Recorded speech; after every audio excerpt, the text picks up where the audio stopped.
I want you to look at something right now. Think of some major goal you want, or maybe it's one you're already working on, and you have experienced a lot of setbacks, a lot of defeats. You've experienced a lot of disappointment. Maybe you've already given up, and maybe you just need a little fire, a little encouragement to get back in the game again. Here's what I want you to look at. There are winners, there are losers, and there are people who have not discovered how to win. And all they need is some coaching. All they need is some help and assistance, just a little support. All they need is some insight or a different strategy or plan of action to make some adjustments that will open up the key to a whole new future for them, that will give them access to the unlimited power that they have within themselves. That's all that they need. So what I want you to do is think about something you want for you, that's real for you, that's important for you, that will give your life some special meaning and power. And I don't even want you to say, I can do that. I don't want you to assume that. See, 5 years ago when I started out in this area, I would not have been able to make the mental leap that I would be up to where I am right now. I don't want you to begin to just psych yourself out. No. I want you to be able to say something to yourself that will enable you to maintain a level of integrity with yourself. That when you say this, even when you face tremendous setbacks, it will be a benchmark to keep you in the game, to keep you moving forward and experimenting and readjusting your strategy and your plan of action, continuously looking for ways to win. So what is that something?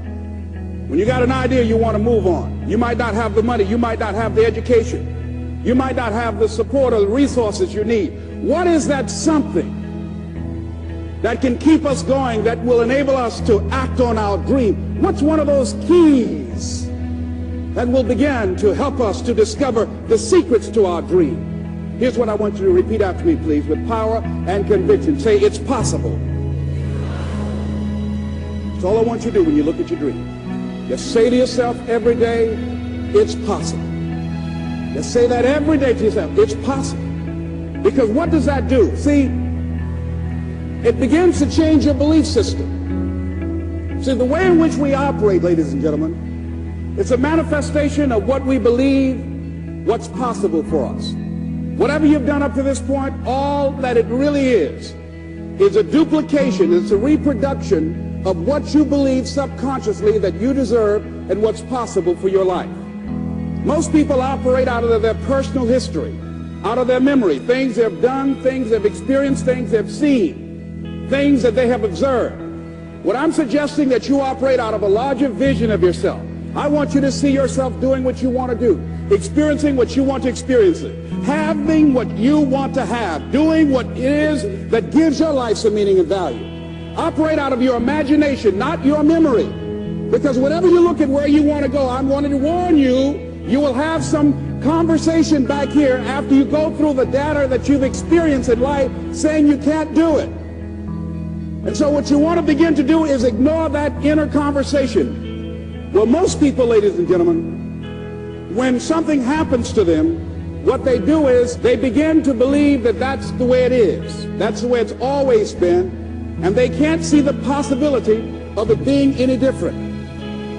Example, before April 1954, the common belief, the universal belief, because it had been tried again and again and again and people had failed, the belief was that man was not physically capable of breaking the 4-minute barrier, that he could not run a mile in less than 4 minutes. That was the belief on the planet. It had never been done. But here's what happened, ladies and gentlemen. Roger Bannister came along, and he broke the 4-minute barrier. Now here's what's significant about that.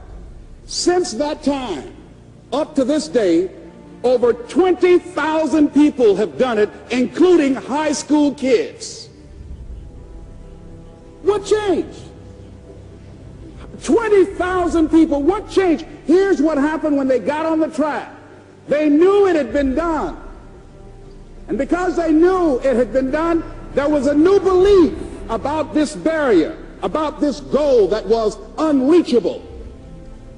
And those 20,000 people got in the race believing, knowing in their heart that someone had done it, that it's possible that they could do it.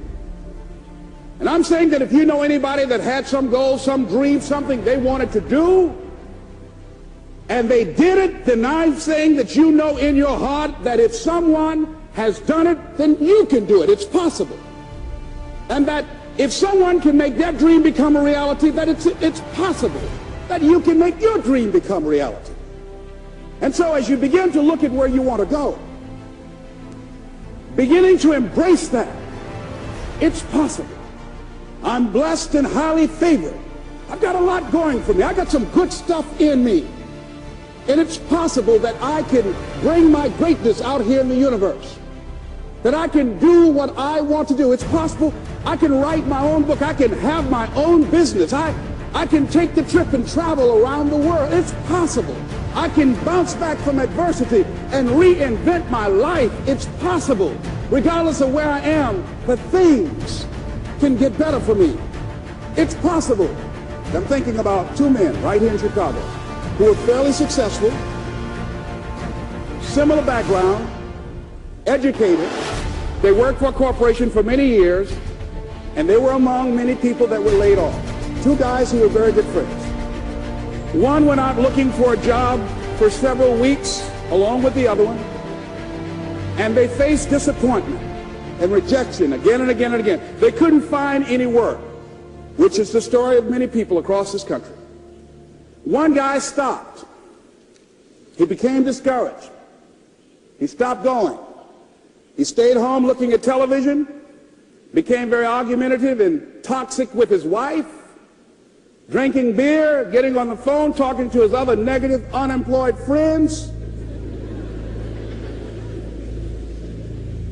And he just gave up. The other guy kept looking for a job everywhere he could go. Every time he could get an opportunity, kept asking people, networking, checking the newspapers every day. Kept going everywhere he could, trying to find a job. You have too much education. You're overqualified. You won't be here long enough. He kept going. He kept going. He went to a place and said, look here, I tell you what, if you can't hire me, and I know you can use my talents, abilities, and skills, I don't want to sit home and do nothing. Just let me do some volunteer work. You don't have to give me anything, all right? I just want to work. I want to be busy. Guy said, okay, it's on you now, but don't expect me to give you anything. It's okay. This guy came in and worked. He was the first one there. The last one to leave was the best employee there. About 4 weeks later, one of the top managers quit. They were looking for a replacement. Guess who they selected? This other guy. This guy who was volunteering his time. He got the job. What was the difference between the two men? Eyesight and mindsight. Eyesight is judging on what you see, judging according to appearances. But mindsight is how you interpret what you see. One guy said, it's not possible, it's over, I'm finished. I can't do it. I can't make it. He surrendered. I've faced rejection again and again. I'm not going anymore. There are no jobs out there. But this other guy, he felt that in spite of the no's and rejections, in spite of how bad the economy is, in spite of what the newspapers are saying, that it's possible that somebody somewhere will give me a job. He just kept going, thinking it was possible. And guess what, ladies and gentlemen? That's what we have to do with our dreams.